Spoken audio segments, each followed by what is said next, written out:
Desde o início da profissão, esteve presente em alguns dos principais escorregamentos de terra do Rio de Janeiro.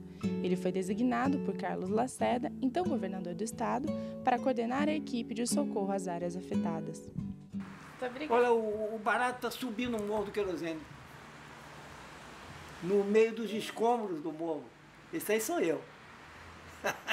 E eu dirigi o trabalho, então, de remoção das terras, que havia necessidade de liberar para os bondes poderem passar, os ônibus poderem passar, liberar a rua, né? Eu só consegui sair de casa, que eu estava nervoso, né?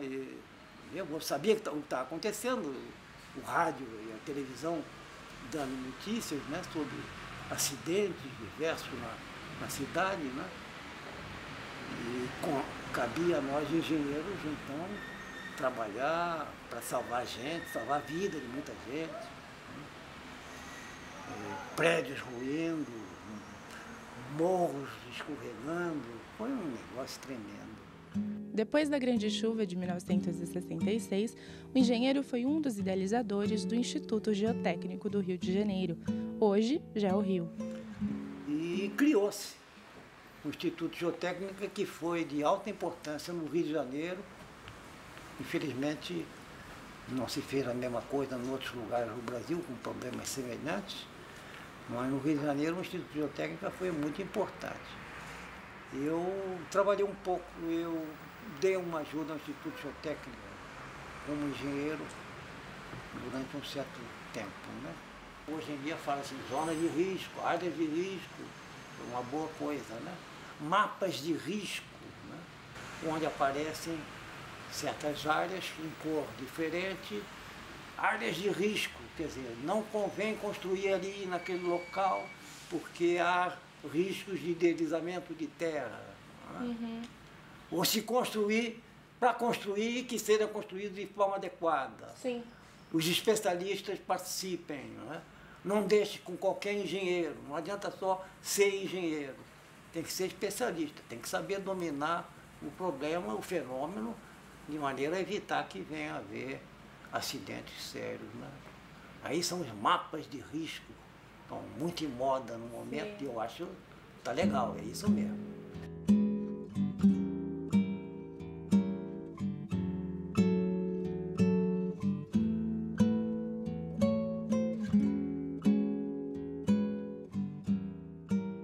Um dom descoberto por acaso. O engenheiro Barata se tornou professor no início da carreira e, de surpresa, a convite do professor Mário Brande Pereira. Mas por que eu virei professor? Estudei muito, estudava muito, dia e noite, dia e noite, dia e noite. Trabalhava muito, não é? Projetava muito. E esse conhecimento adquirido levou a que algumas pessoas achassem que eu poderia ajudar. O Mário Brande Pereira, então, de certa forma, me descobriu.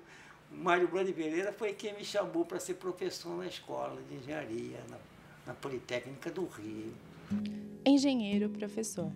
Não por acaso um professor que sempre fez questão de levar a prática da engenharia para dentro da sala de aula.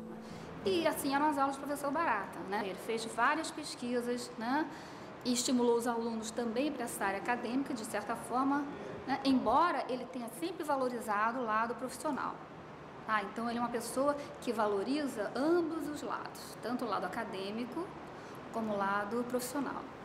Mas para ser professor tem que conhecer a prática da coisa, né? Então, eu tinha que estudar para ser professor. E para ser engenheiro eu tinha que estudar também. Eu estudava muito para conhecer, para ter conhecimento, para ter cultura. E para ser um bom engenheiro. Se possível, um grande engenheiro. Esse balanço aí, engenheiro-professor, é fundamental. Para ser um bom professor, precisa ser um bom engenheiro. A aula do Barata era uma aula muito dinâmica, em que a gente sentia que ele se comprazia em contar a história, experiências dele. O quadro negro dele era muito organizado, né? Ele diz que não tem arte, que só tem desenho, mas o quadro negro dele, ele tinha uma arte embutida naquele desenho, naquilo que ele fazia ali. Porque para nós era uma forma de nós apreciarmos. Para nós, oba, hoje tem aula de barata. Um professor engenheiro e entusiasta, um apaixonado pela geotecnia. Assim, o professor Fernando Barata é visto por seus alunos. Quando nós éramos alunos, nós tínhamos 20 e poucos anos, ele tinha 50 e poucos, nós tínhamos visitas às encostas, problemas de encosta no Rio de Janeiro.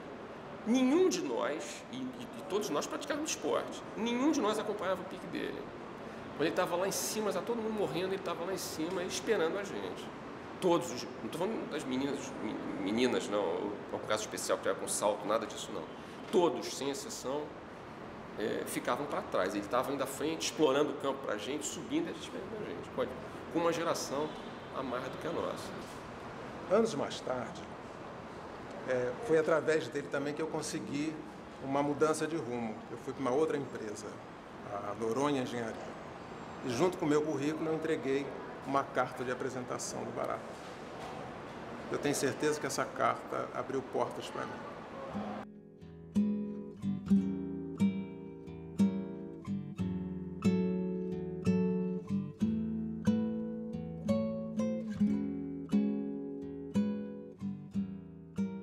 A mecânica sólida tem a vantagem e a responsabilidade de ser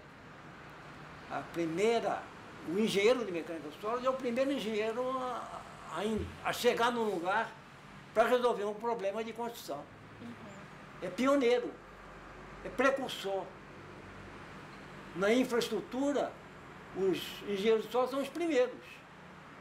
Quando se pretende construir uma estrada de ferro, uma estrada de rodagem, um porto, né? O engenheiro de sólidos é o primeiro a ser chamado. Não se faz nada, não se constrói um prédio sem a mecânica do solo, a não ser que se queira fazer besteira, né? Então ele tinha essa capacidade de entusiasmar os alunos e de cativá-los para a especialidade. Ele fazia propaganda da especialidade dele. Então aqueles alunos que ele achava muito bons e que não ia para a geotecnia, ele ia, assim, educadamente tomar satisfações.